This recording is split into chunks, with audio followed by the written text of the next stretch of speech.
वंदे पुरुषोत्तमम्। कौन हो तुम? श्री अजीत कुमार गंगोपाध्याय जी लिखते हैं कि 1943 साल कुछ ही दिन पहले सह प्रतिऋत्विक का पंजा पाया हूँ। उस समय श्री ठाकुर स्वयं पंजा पाने वाले का नाम अपने हाथ से पंजा पर लिखकर तत्कालीन ऋत्विकाचार्य परम श्रद्धेय श्री कृष्ण प्रसन्न भट्टाचार्य महाशय के पास भेज देते।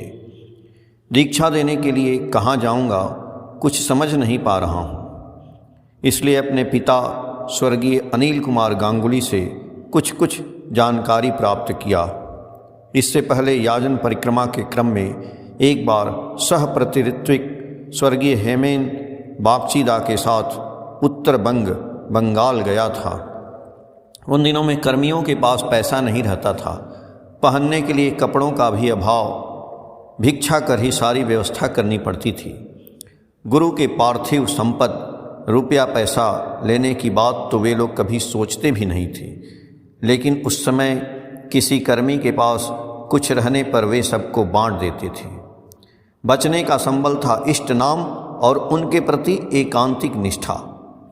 इष्ट को लेकर विभोर रहते थे वे लोग, इसलिए क्षुधा तृषा भूख प्यास का बोध कम ही रहता था।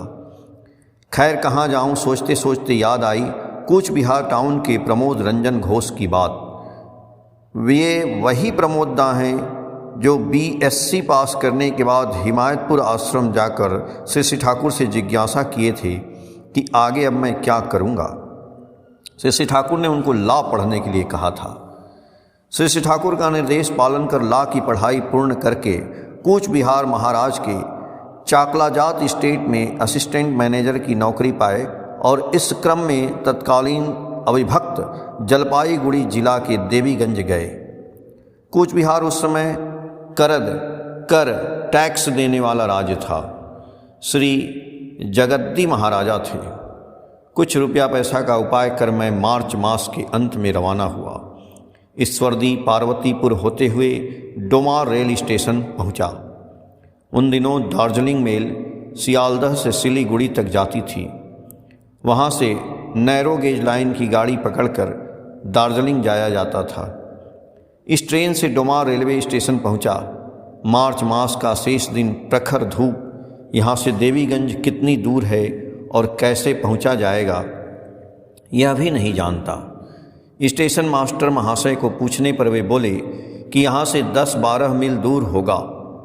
वह मील फलांग का युग था, किलोमीटर मीटर का चलन नहीं हुआ था।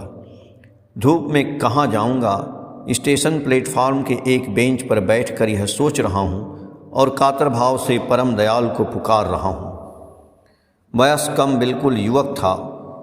मैं इष्ट नशा भी वैसा जमा नहीं था उस समय तक। यही सब सोच रहा हूँ, हठात एक भद्र व्यक्ति भारी देह सुंदर चेहरा पहनावा में उन दिनों वाली शांतिपुरी कोचान धोती, बदन में खूब सुंदर अद्धी का कुर्ता, पाँव में ग्लास्किट का जूता, शरीर से इत्र का सुमधुर सुगंध आता हुआ। उनको देखकर और उनके शरीर से निकलता हुआ सुमधुर गंध से मेरा मन आनंद से भरपूर हो उठा, किंतु साथ ही साथ एक हताशा ने मुझे घेर लिया।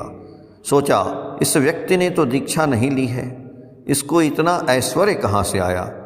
मैं तो ठाकुर को धरा हूँ, मेरे पहनावा में मैला कपड़ा है, शरीर का कुर्ता भी फटा हुआ है, चादर से ढके हुए हूँ, पाँव में विद्यासागर चट्टी है, उसमें भी पट्टी लगा हुआ।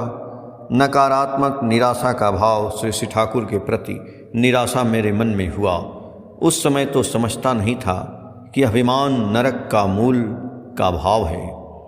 मन में इसी भाव का पोषण कर एक बोरा में लपेटा हुआ बिछावन की पोटली तथा उन दिनों के पासिंग शो सिगरेट के टीन का डिब्बा रूपी सूटकेस हाथ में ले पैदल चलते हुए संध्या के बाद प्रमोददा के घर पर पहुंचा।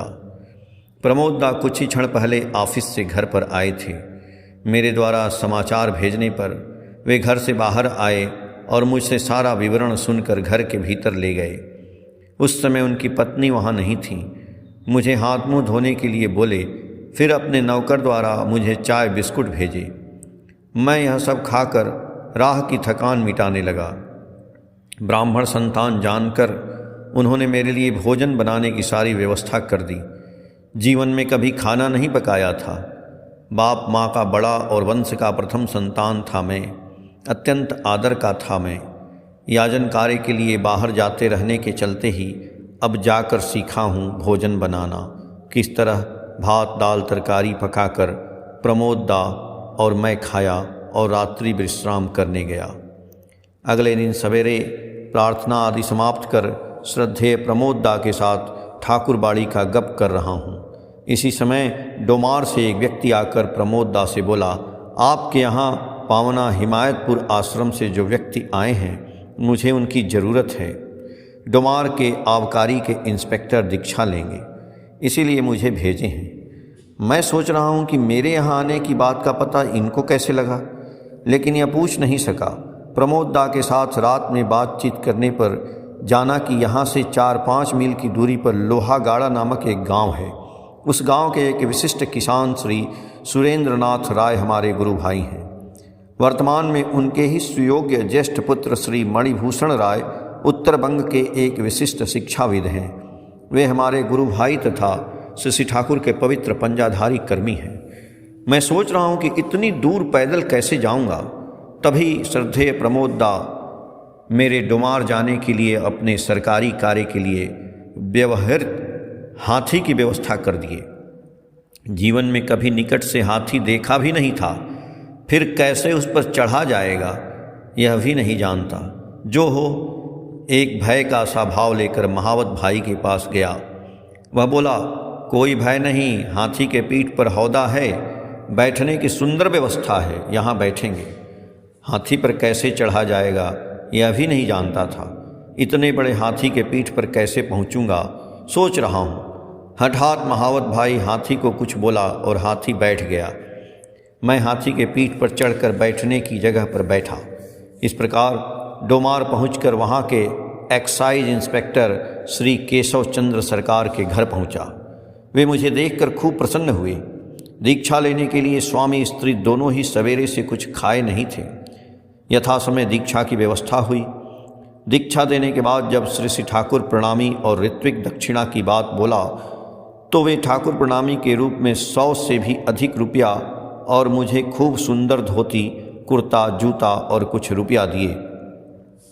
दीक्षा तो हो गई, किंतु यह सब वस्तु देखकर मेरी आंखों से आंसू बह चले।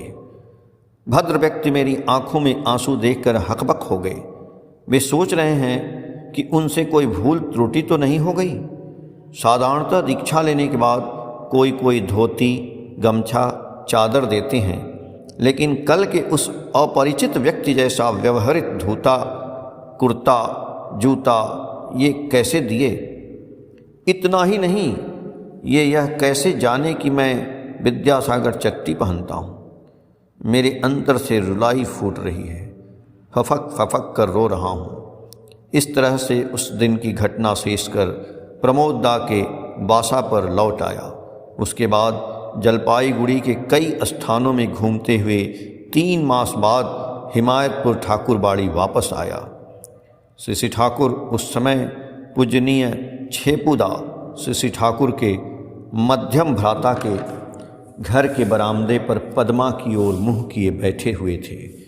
मेरे प्रणाम करने के लिए जाते ही वे बोलने लगे, दुर्सालार पागल, परम पितार काछे सुधु एटुक चाइली, তিনি ইচ্ছা করলে সব দিতে পারেন।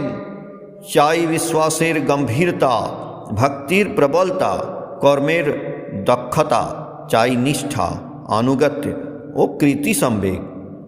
धत पागल, परम पिता से केवल इतना ही चाहे। वे इच्छा करने से सब कुछ दे सकते हैं।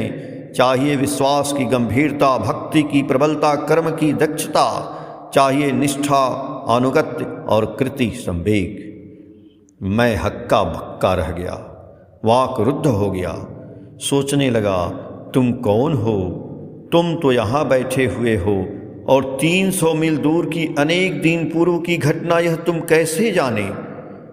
मन में यह बात सोचते सोचते अश्रुसिक्त नयनों से प्रणाम कर उठते ही स्नेह सिक्त स्वर में बोले, दयाल जाओ, घर जाओ, तुमको बहुत क्लांत देख रहा हूँ। घर जाकर स्नान भोजन कर विश्राम कर पथ की क्लांति दूर करो। कौन है यह दर्दी बांधव, कौन है यह महापुरुष? वे हैं मेरे प्राण के देवता, परम बांधव, प्रिय परम दयाल श्री ठाकुर अनुकूल चंद्र। अनुवादक श्री देवकांत झा। 7 अप्रैल 2015, 56, 57, 58 पेज नंबर से। जय गुरु।